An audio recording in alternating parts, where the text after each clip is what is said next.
प्रिय किसान भाइयों एवं कृषि से संबंधित सभी छात्र छात्राओं एवं सहयोगी भाइयों, आज हमारे चैनल नॉलेज पॉइंट 02 में एक मुख्य फसल और मुख्य बीमारी के बारे में हम आपसे वार्ता करेंगे, जिसका नाम है आलू का पछेती अंगमारी रोग। यह एक ऐसी बीमारी है जो बहुत ही नुकसान पहुंचाती है।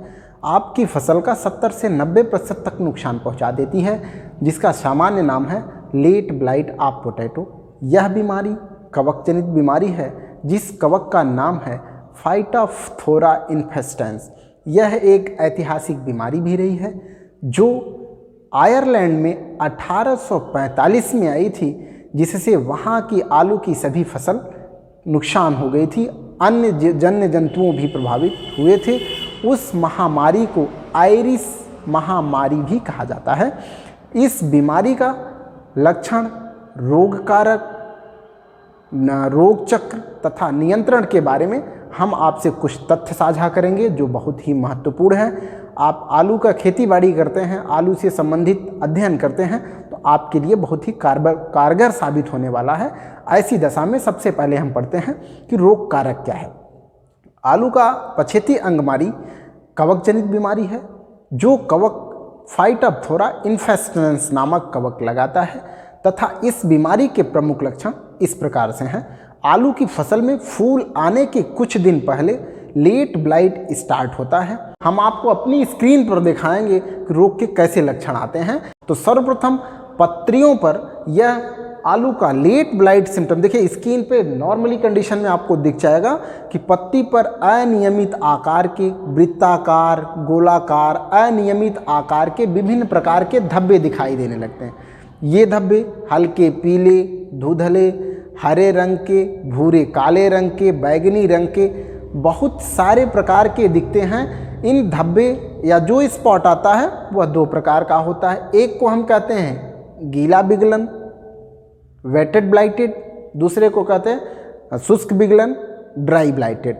गीला बिगलन वह बिगलन है जब मौसम में नमी बरकरार रहती है। ऐसी दशा में जब पछेती झुलसा रोग लगता है, उसे हम गीला बिगलन कहते हैं। शुष्क बिगलन वो दशा है जब मौसम में नमी की मात्रा कम होती है और आलू की पत्ती या पत्ती पे लगने वाला जो सिम्टम होता है वो झुलस जाता है, तो ऐसी दशा में हम उसको कहते हैं शुष्क बिगलन। यह बीमारी सामान्यतः 8 से 15 या 12 से 15 डिग्री सेल्सियस तापक्रम पर अपनी फील्ड के उपस्थिति में या फील्ड पे लगे हुए फसल को बहुत तेज़ी से प्रभावित करता है। आलू की फसल में पछेती झुलसा लगने का सबसे बड़ा कारक होता है कि आलू के उन दिनों में, सर्दी के मौसम में, दिन तथा रात के मौसम में जो तापक्रम होगा वो 10 डिग्री सेल्सियस के आसपास हो। ऐसी दशा में जो वातावरणीय कारक होता है वो इस रोग को बढ़ाने में बहुत ही सहायता प्रदान करता है। और न्यून तापक्रम की जो स्थिति होती है वो 10 डिग्री सेल्सियस से अगर कम भी हो जाती है तो ये रोग बहुत ही उग्र रूप में आता है। नेक्स्ट, अगले दिन आसमान में बादल छाए हों। रोग आने का लक्षण देखिए क्या होता है। दशा है, दिशा है तथा वातावरणीय कारक है। दशा क्या है कि मौसम में अनियमितता है, हल्की हल्की बारिश हो रही है, कोहरे पड़ रहे हैं तथा दिन भर मौसम में बादल छाए हुए हैं, पौधे को धूप नहीं मिल पा रही है। ऐसी दशा में पौधा हमारा बीमार होने लगता है। तो इस रोग से बचने के निम्नलिखित उपाय हैं, जो इस प्रकार हैं। जिस आलू का, जिस बीज का प्रयोग आप करने जा रहे हैं वह बिल्कुल स्वस्थ हो, रोग मुक्त हो तथा किसी प्रमाणित संस्थान से या किसी प्रमाणित बीज का ही प्रयोग करें। अगर प्रमाणित बीज होगा, रोग मुक्त होगा, स्वस्थ होगा, उसमें रोग नहीं लगेगा, तो हमारा उत्पादन 100% होगा। अगला नियंत्रण होता है कि उस आलू के खेत में उगने वाले सभी खरपतवारों को आप नियमित रूप से उखाड़ कर फेंकते रहिए या उखाड़ के फील्ड से बाहर कर दीजिए, उसे डिस्ट्रॉय कर दीजिए। अगला क्या है, आलू के पौधे जैसे रोगग्रसित भाग हो, रोगग्रसित ना हो, वो टूट करके किसी कारण बस मिट्टी पे गिर गया हो, तो फसल अवशेष को जो है नष्ट कर दीजिए आप। नेक्स्ट होता है, पौधे के पास आप मिट्टी लगा दीजिए। जैसे आप मेड़ चढ़ाते हैं ना, उसे अर्थिंग अप कहा जाता है। एक उचित समय के बाद आप उस रो की उस नाली की गुड़ाई करते हैं और पौधे के चारों तरफ मिट्टी लगा देते हैं। ऐसी दशा में इन्फेक्शन से बचा जा सकता है। तथा जब आलू की खुदाई उदाई करते हैं, आप भंडार गृह ले जाते हैं, आप कोल्ड स्टोर ले जाते हैं, ऐसी दशा में 3.5 से 4.4 डिग्री सेल्सियस का तापक्रम बहुत ही अच्छा माना जाता है, जो फंगस की ग्रोथ को रोकता है। खाद उर्वरकों का उचित प्रयोग करिए। जैसे आप यूरिया लगाते हैं, आप डाई लगाते हैं, आप पोटास लगाते हैं, NPK मीन्स नाइट्रोजन, फास्फोरस और पोटास। ऐसी दशा में यूरिया का प्रयोग आवश्यकता अनुसार ही करें। यूरिया की अधिकता में पछेती झुलसा बहुत तेज़ी से लगता है। नाइट्रोजन की अधिक मात्रा होगी तो पछेती बहुत तेज़ी से लग जाता है। अगला उपचार है बीज को उपचारित करना। बीज उपचारित करने के लिए एक पद्धति बचाई जाती है जिसे हम कहते हैं FIR system, means fungicide, insecticide और राइजोबियम कल्चर से बीज को उपचार करें।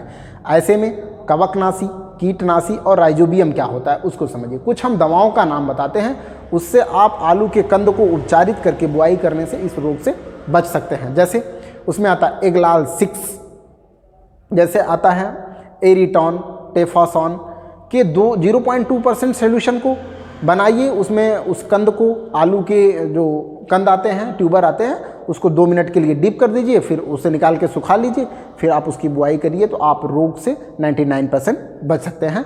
नेक्स्ट, जैसे रोग नहीं लगा है, आपको शंका हो रही है, आपको लगता हो कि मौसम ख़राब हो रहे हैं, हमारी फील्ड पे जो है पछेती झुलसा लग सकता है, ऐसी दशा में रोग लगने के या मौसम ख़राब हो रहे हैं तो लगभग 10 दिन पहले आप किसी कवकनाशी का प्रयोग कर दीजिए। हम कवकनाशी का नाम बताते हैं। जैसे देखिए डाइथेम Z78, मैंकोजिब, ये पाउडर फॉर्म में दवाएं आती हैं। इन दवा का 2 किलोग्राम दवा 1000 लीटर पानी में आप मिला लीजिए और उसका छिड़काव कर दीजिए, तो ये रोग से लड़ने में पूरी सहायता करता है। मीन्स आप रोग से बच सकते हैं। किसी कारणवश आप दवा का छिड़काव नहीं कर पाए हैं, आपके फील्ड पे, आपके खेत पे, प्रक्षेत्र पे रोग के लक्षण दिखाई देने लगे हैं, तब आपको पता है कि हमारे खेत पे आलू का पछेती झुलसा आ गया है। ऐसी दशा में कुछ विशेष दवाओं का नाम हम आपको बता रहे हैं, आप उस दवा का प्रयोग करके उस रोग से हदतर आप बच सकते हैं। जैसे दवा का नाम देखिए, इंडोफिल M45 तथा मैंकोजिब की 0.2% दवा का घोल बनाइए, आप स्प्रे कर दीजिए, छिड़काव कर दीजिए। ऐसी दशा में हदतर रोगों से आप लड़ सकते हैं और बहुत ही अच्छा प्रभाव देता है इंडोफिल और मैंकोजिब। और एक दवा आती है जिसे हम सर्वांगी कवकनाशी कहते हैं, सिस्टमिक फंजीसाइड कहते हैं, उसका भी प्रयोग करके आप अपने आलू में लगने वाले रोगों से बच सकते हैं। उस दवा का नाम है राइडोमिल। राइडोमिल नामक दवा आती है बाजार में, जिसका 0.1% दवा का छिड़काव करके आप इस रोग से बच सकते हैं। सबसे महत्वपूर्ण और सबसे अंतिम उपचार ये होता है कि कोई भी रोग होता है तो उसकी रोगरोधी प्रजातियां आती हैं। देखिए, भारतीय कृषि वैज्ञानिकों के द्वारा विकसित की गई कुछ ऐसी प्रजातियां हैं जो आलू की पछेती झुलसा की रोगरोधी हैं, जो हम आपको शेयर कर रहे हैं। आप पूरा प्रयास कीजिए कि रोगरोधी प्रजातियां लगाइए। कुछ संकर प्रजातियां हैं, कुछ सामान्य प्रजातियां हैं, जिनका प्रयोग करके आप आलू के पछेती झुलसा से बच सकते हैं। जैसे सामान्य प्रजातियों में आती है कुफरी बादशाह, कुफरी जीवन, कुफरी अलंकार, कुफरी नवीन, और कुछ प्रजातियां आती हैं जैसे कुफरी ज्योति हैं, कुफरी मोती है, कुफरी स्वर्णा है, कुफरी शेरपा है, इत्यादि सामान्य आलू की प्रजातियां हैं जो आलू की पछेती अंगमारी की रोगरोधी हैं, जिसका आप प्रयोग करके आप बच सकते हैं। कुछ संकर प्रजातियों के भी नाम हम आपको बता देते हैं। अगर आपके बाजार में, आपके कृषि विज्ञान केंद्र में, आपके जिला कृषि कार्यालय पे अगर उपलब्ध हो, आप वहाँ से बीज ले लीजिए। जैसे JH222, JI1857, जैसे JH1857, JI1857, R181 तथा AB286 नामक संकर किस्में आती हैं, जिसका उपयोग करके आप पछेती झुलसा से बच सकते हैं। तो किसानों, हम आपसे यही उम्मीद रखते हैं कि आपका हमारा चैनल ऐसे ही ग्रोथ करता रहे, आप ऐसे ही लाइक, शेयर और सब्सक्राइब करते रहिए। हमारा चैनल परिवार आपका बहुत ही आभारी रहेगा।